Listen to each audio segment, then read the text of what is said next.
farmers. Ngayong araw ituturo namin sa inyo kung paano gamitin ang ating equipment na tawag sa walking type tractor or mas kilala sa tawag na kuliglig. So ngayong araw ituturo natin sa inyo isa-isa kung paano gamitin, i-maintain ang ating produkto. Siguro tayo sa makina. So ang ating makina, ito ay isang gawa ng Kubota RKET. It means 8 horsepower diesel engine. Ito ay water cooled. Then manual starter. Ano ba i-maintain ang ating makina? Or paano ba anong dapat natin gawin before operation para ma-maintain ang durability ng ating makina? So first, we need to check fuel. So kailangan lang buksan ito at tingnan kung insakto ba yung fuel natin sa ating gagamitin na sa pag araro or paggamit ng ating walking hand tractor. And then next is this water. Kailangan natin i-check yung level ng tubig kung insakto ba para tagal yung durability ng ating makina. And then oil. So you need to lose this oil level. Kailangan natin na ang oil natin ay nasa gitna. So dito makikita natin ito yung low level and then ito yung high level.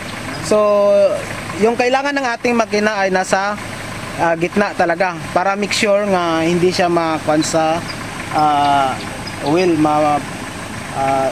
Minsan kasi yung ibang makina sa katagalan hindi na-check, nawawalan siya ng oil, so madali masira yung ating makina.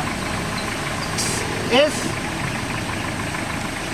our walking type tractor, so as known as kuliglig.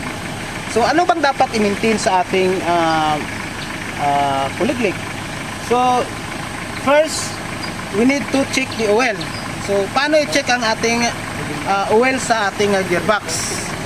So mayroon tayo dito na drain plug. So kailangan lang itong buksan, luwagan para ma-check na kung may laman pa siyang oil.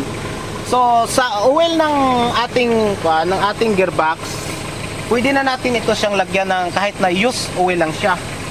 So 1 liter yung laman, and every crop pwede tayong magdagdag kahit na 1 litro lang, or every change oil ng ating makina, idagdag lang dito sa oil ng ating gearbox.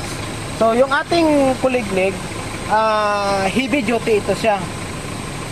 It means yung sa ating bearing na ginagamit dito sa baba, this is heavy duty 6310 bearing. So medyo may katibayan siya na So let us proceed on how to operate and preparation to operate for operation. So first, you need you need to check the bolts and nuts of our unit. Yung i-check natin yung mga bolt, okay, kung may mahigpit ba siya or loosen na. So kailangan talaga natin yan siya na higpitan. And we need to check the conditions of our kuliglig, and then the engine. So kailangan natin i-check yung belt, yung mga other parts niya na makakapinsala sa atin during operation. So sa ating kuliglig, dapat palagi tayong may dalang tools. Dito yung kanyang toolbox. So, yung ating dalhin ng mga tools, dapat yung kakailanganin lang every time na may trouble. Yung magagamit talaga siya kung may ara siya na trouble. Like example, sa bolt natin, yung gamit natin dito na back wrench and open wrench is number 14 na back wrench or combination wrench, and then number 17. No? So, ngayon, isusubok natin yung ating traktor sa tinatawag na two-blade disc plow. Bakit tinatawag na two-blade disc plow?